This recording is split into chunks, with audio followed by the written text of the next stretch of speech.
지금 이 순간 혹시 배가 고프십니까? 아니면 입이 심심해서 뭔가를 찾고 계십니까?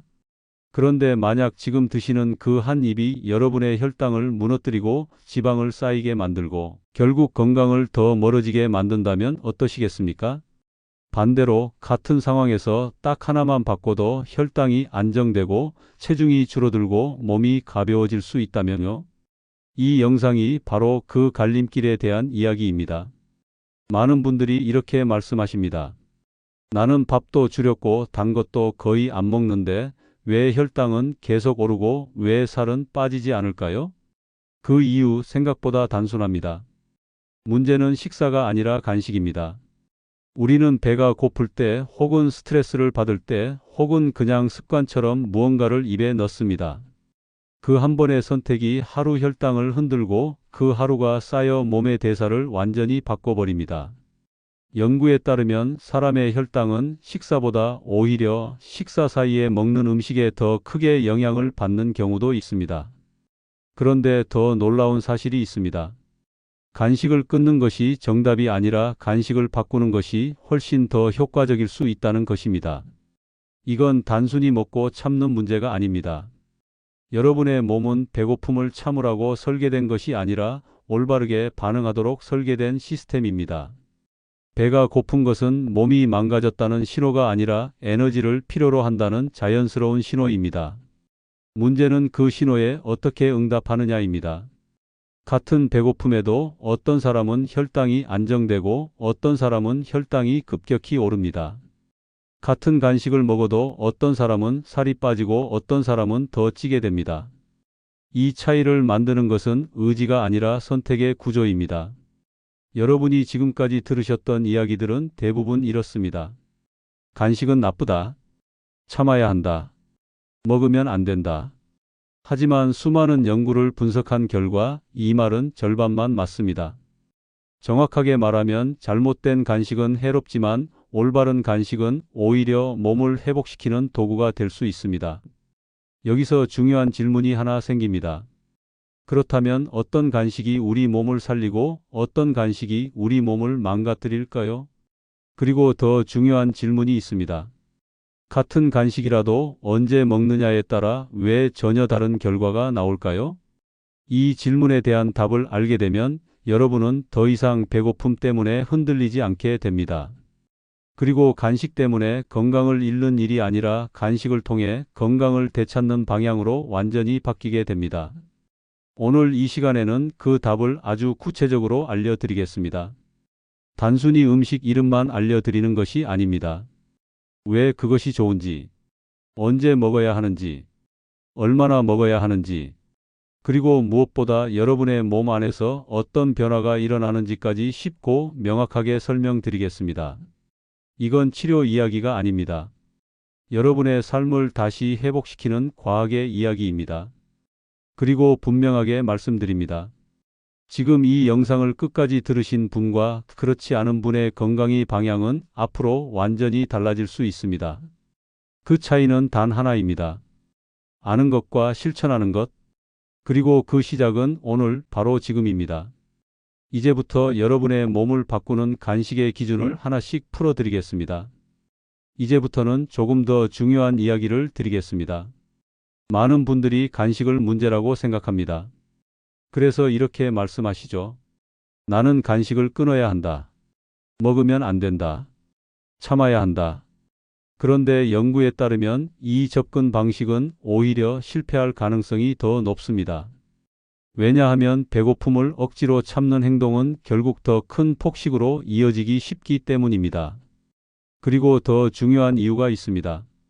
우리 몸은 단순히 의지로 조절되는 시스템이 아니라 호르몬으로 움직이는 시스템이기 때문입니다. 여기서 반드시 이해하셔야 할 핵심이 있습니다. 바로 인슐린입니다. 인슐린은 우리 몸에서 에너지를 저장하고 사용하는 가장 중요한 호르몬입니다.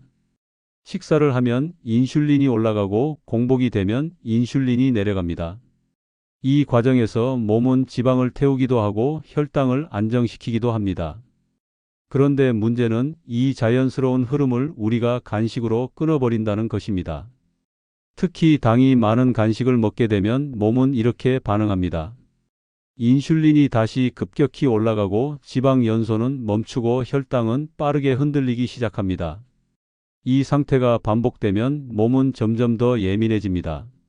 같은 음식을 먹어도 혈당이 더 크게 오르고 더 쉽게 배고픔을 느끼게 됩니다. 의학계에서는 이 현상을 인슐린 저항성 증가라고 설명합니다. 이 상태가 지속되면 체중 증가뿐 아니라 대사 건강 전반에 영향을 줄 수 있습니다. 하지만 여기서 중요한 반전이 있습니다. 같은 간식이라도 어떤 것을 선택하느냐에 따라 몸의 반응은 완전히 달라진다는 것입니다. 당이 많은 간식은 인슐린을 급격히 올리지만 단백질과 좋은 지방이 포함된 간식은 인슐린을 크게 자극하지 않으면서 오히려 안정적인 상태를 만들어줍니다. 쉽게 비유해 보겠습니다. 혈관은 고속도로와 같습니다. 당이 많은 간식은 차가 갑자기 몰려드는 상황입니다. 순간적으로 정체가 생기고 사고 위험이 높아집니다. 반면에 단백질과 지방 중심의 간식은 차가 일정한 속도로 흐르는 상태입니다. 막힘이 없고 안정적인 흐름이 유지됩니다. 그래서 연구자들은 공복 상태에서의 간식 선택을 매우 중요하게 보고 있습니다. 특히 강조하는 원칙은 단 하나입니다. 당은 줄이고 단백질과 좋은 지방을 늘려라. 이 원칙을 지키면 간식은 더 이상 문제가 아니라 오히려 해결책이 됩니다. 올바른 간식을 선택한 경우 혈당 변동성이 줄어들고 포만감이 증가하며 하루 전체 섭취량이 자연스럽게 감소하는 경향이 나타났습니다. 여기서 많은 분들이 이렇게 질문하십니다. 그럼 아무 단백질이나 먹으면 되나요? 아무 지방이나 먹으면 괜찮나요? 그렇지 않습니다. 같은 단백질이라도 가공 상태에 따라 다르고 같은 지방이라도 종류에 따라 몸에 미치는 영향이 다릅니다. 그리고 더 중요한 요소가 있습니다. 바로 타이밍입니다. 같은 간식이라도 아침에 먹느냐, 점심 전에 먹느냐, 저녁에 먹느냐에 따라 몸의 반응은 완전히 달라집니다. 예를 들어 아침에 먹으면 도움이 되는 음식이 저녁에는 오히려 부담이 될 수 있습니다. 반대로 저녁에 적합한 간식이 낮에는 큰 효과가 없을 수도 있습니다. 이 차이를 이해하는 순간 여러분은 더 이상 무작정 참거나 아무거나 먹는 상태에서 벗어나게 됩니다. 이제부터는 정확한 기준을 가지고 선택할 수 있게 됩니다. 정리해 보겠습니다. 간식은 나쁜 것이 아닙니다. 잘못된 간식이 문제입니다. 그리고 그 기준은 명확합니다. 당이 적고 단백질과 좋은 지방이 포함되어 있으며 올바른 시간에 먹는 것. 이 세 가지가 맞아떨어지면 간식은 여러분의 건강을 무너뜨리는 것이 아니라 오히려 회복시키는 도구가 됩니다. 이제 준비가 되셨습니다. 다음 이야기에서는 이 기준을 실제로 적용한 가장 효과적인 5가지 간식을 하나씩 구체적으로 알려드리겠습니다. 여러분이 바로 실천할 수 있도록 언제, 어떻게, 얼마나 먹어야 하는지까지 정확하게 설명드리겠습니다. 이제부터가 가장 중요한 내용입니다. 지금부터 말씀드리는 내용은 단순한 정보가 아니라 여러분의 하루 식습관을 바로 바꿀 수 있는 기준입니다. 연구에 따르면 간식은 무엇을 먹느냐도 중요하지만 언제 먹느냐가 그만큼 중요합니다. 그래서 오늘은 시간의 흐름에 맞춰 가장 효과적인 5가지 간식을 하나씩 알려드리겠습니다. 첫 번째는 오전에 먹는 견과류입니다. 아침을 먹고 나서 조금 지나면 다시 배가 고파지는 시간이 옵니다. 이때 많은 분들이 과자나 빵을 찾게 됩니다. 하지만 이 선택이 하루 혈당을 무너뜨리는 첫 번째 시작이 될 수 있습니다. 연구에 따르면 같은 열량을 섭취했을 때 견과류를 먹은 경우와 가공된 탄수화물을 먹은 경우의 차이는 매우 크게 나타났습니다. 견과류를 먹은 경우에는 혈당이 크게 오르지 않았고 오히려 안정적인 상태를 유지했습니다. 반면에 비스킷과 같은 간식을 먹었을 때는 혈당이 빠르게 상승하고 이후 다시 급격히 떨어지는 변동이 나타났습니다. 이 변동이 반복되면 몸은 더 쉽게 피로해지고 더 자주 배고픔을 느끼게 됩니다. 견과류가 좋은 이유는 단순합니다. 단백질, 식이섬유, 그리고 좋은 지방이 함께 들어있기 때문입니다. 이 세 가지는 혈당을 천천히 올리고 포만감을 오래 유지시켜 줍니다. 특히 오전에 견과류를 섭취한 경우 하루 전체 섭취량이 줄어드는 경향이 보고된 바 있습니다. 쉽게 말해서 아침 간식 하나가 점심과 저녁의 양까지 조절해주는 역할을 한다는 것입니다. 다만 한 가지 중요한 점이 있습니다. 양입니다. 견과류는 건강에 좋지만 열량이 높은 식품이기 때문에 과하게 드시면 오히려 부담이 될 수 있습니다. 하루 기준으로 한 줌 정도, 대략 20알 이내로 드시는 것이 적절합니다. 그리고 또 하나 중요한 것이 있습니다. 시간입니다. 견과류는 오전이나 낮에는 도움이 되지만 저녁에는 이야기가 달라집니다. 취침 전에 견과류를 섭취한 경우 소화 부담이 증가하고 혈당 변동성이 커지는 경향이 나타났습니다. 그래서 견과류는 반드시 오전 간식으로 활용하시는 것이 좋습니다. 이제 두 번째입니다. 닭가슴살과 사과입니다. 이 조합은 단순하지만 매우 강력합니다. 닭가슴살은 당질이 거의 없는 대표적인 단백질 식품입니다. 그리고 사과는 수용성 식이섬유가 풍부해서 당이 흡수를 천천히 만들어줍니다. 이 두 가지가 만나면 혈당을 급격히 올리지 않으면서 안정적으로 유지하는 데 도움을 줄 수 있습니다.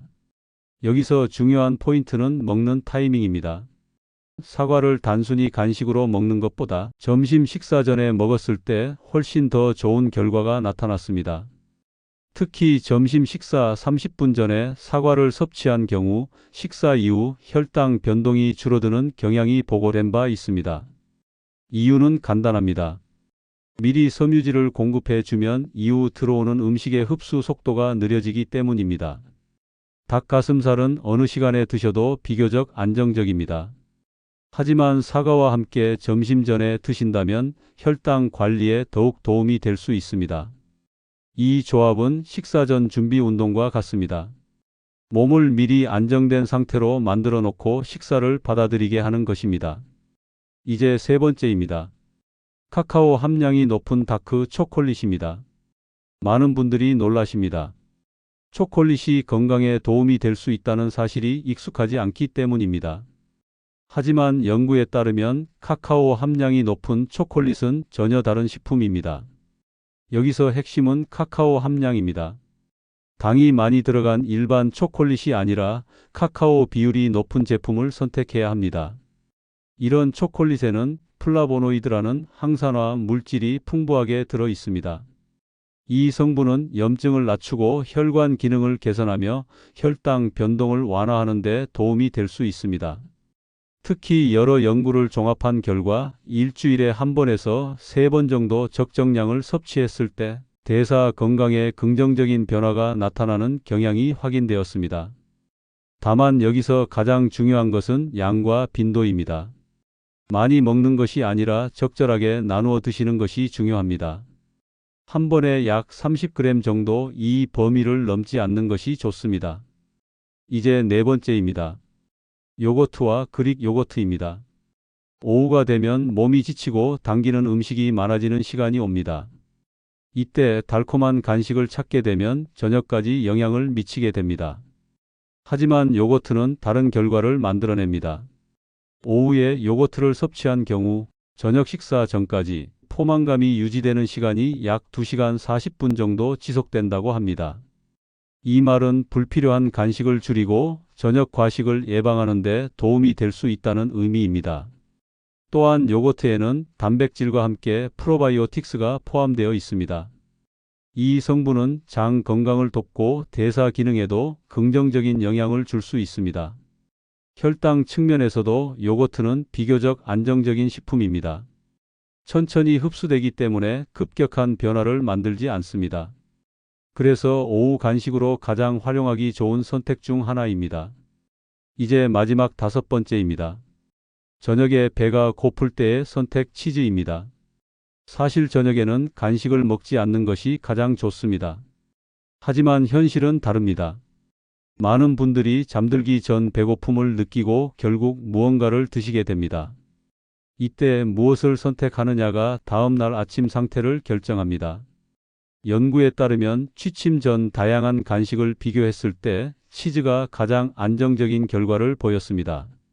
치즈는 탄수화물이 거의 없고 단백질과 지방이 중심이기 때문에 혈당을 크게 자극하지 않습니다. 또한 자는 동안 혈당 변동성을 줄이고 아침 공복 상태를 안정적으로 유지하는 데 도움이 될 수 있습니다. 그래서 정말 배가 고플 때는 소량의 치즈를 선택하는 것이 하나의 방법이 될 수 있습니다. 여기까지 5가지입니다. 중요한 것은 이것을 모두 외우는 것이 아니라 원리를 이해하는 것입니다. 이제 여러분은 무엇을 먹어야 하는지 뿐만 아니라 왜 먹어야 하는지까지 이해하셨습니다. 이제 다음 단계는 이것을 실제 생활에 적용하는 것입니다. 이 5가지를 어떻게 하루 흐름 속에 배치해야 하는지, 그리고 반드시 기억해야 할 핵심 원칙을 정리해 드리겠습니다. 앞에서 5가지 간식을 말씀드렸지만 사실 더 중요한 것은 이것을 어떻게 하루 속에 배치하느냐입니다.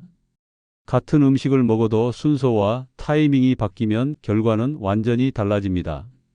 그래서 지금부터 하루 흐름을 기준으로 가장 현실적이고 효과적인 방법을 정리해 드리겠습니다. 아침을 드신 후 조금 지나면 다시 허기가 올라오는 시간이 있습니다. 이때가 첫 번째 갈림길입니다. 많은 분들이 이 시간에 달콤한 간식을 찾습니다. 하지만 이 선택이 그날 하루 혈당의 방향을 결정합니다. 이때는 견과류를 선택하십시오. 소량의 견과류는 혈당을 자극하지 않으면서 포만감을 유지시켜 줍니다. 이 한 번의 선택이 점심 식사량까지 영향을 줍니다. 그리고 점심 식사 전입니다. 이 시간은 혈당 관리에서 매우 중요한 순간입니다. 이때 아무것도 먹지 않고 바로 식사를 하면 혈당이 빠르게 올라갈 수 있습니다. 그래서 이 타이밍에 사과를 드시는 것이 좋습니다. 식사 약 30분 전 사과를 하나 드시는 것만으로도 식사 후 혈당 변동을 완화하는 데 도움이 될 수 있습니다. 여기에 여유가 있다면 닭가슴살을 함께 드셔도 좋습니다. 이 조합은 몸을 안정된 상태로 만들어주고 식사에 대한 반응을 완전히 바꿔줍니다. 이제 오후입니다. 오후는 많은 분들이 가장 흔들리는 시간입니다. 피로가 쌓이고 집중력이 떨어지고 당이 당기기 시작합니다. 이때 달콤한 간식을 먹게 되면 저녁까지 영향을 미치게 됩니다. 그래서 이 시간에는 요거트를 활용하십시오. 요거트는 포만감을 유지시켜주고 불필요한 간식을 줄여줍니다. 특히 저녁 과식을 막는데 매우 중요한 역할을 합니다. 이제 저녁 이후입니다. 사실 이 시간에는 아무것도 먹지 않는 것이 가장 좋습니다. 하지만 현실적으로 배고픔을 느끼는 경우가 많습니다. 이때 중요한 것은 참는 것이 아니라 잘 선택하는 것입니다. 배가 고플 때 과자나 빵을 먹는 순간 혈당은 다시 크게 흔들립니다. 하지만 소량의 치즈를 선택하면 상황은 달라집니다. 치즈는 혈당을 크게 자극하지 않으면서 배고픔을 완화해 줍니다. 그리고 다음 날 아침까지 안정적인 상태를 유지하는 데 도움이 될 수 있습니다. 이렇게 하루를 정리해 보겠습니다. 오전에는 견과류, 점심 전에는 사과, 오후에는 요거트, 저녁에는 필요할 경우 소량의 치즈. 이 흐름만 지켜도 하루 혈당의 큰 흔들림을 충분히 줄일 수 있습니다. 여기서 한 가지 더 말씀드리겠습니다. 간식보다 더 중요한 것이 있습니다. 바로 수면입니다. 연구에 따르면 수면이 부족한 상태에서는 같은 음식을 먹어도 혈당이 더 크게 올라가는 경향이 보고된 바 있습니다. 즉 잠을 제대로 자지 못하면 아무리 좋은 간식을 먹어도 효과가 떨어질 수 있습니다. 또 하나는 스트레스입니다. 스트레스는 몸을 긴장 상태로 만들고 혈당 조절을 어렵게 만듭니다.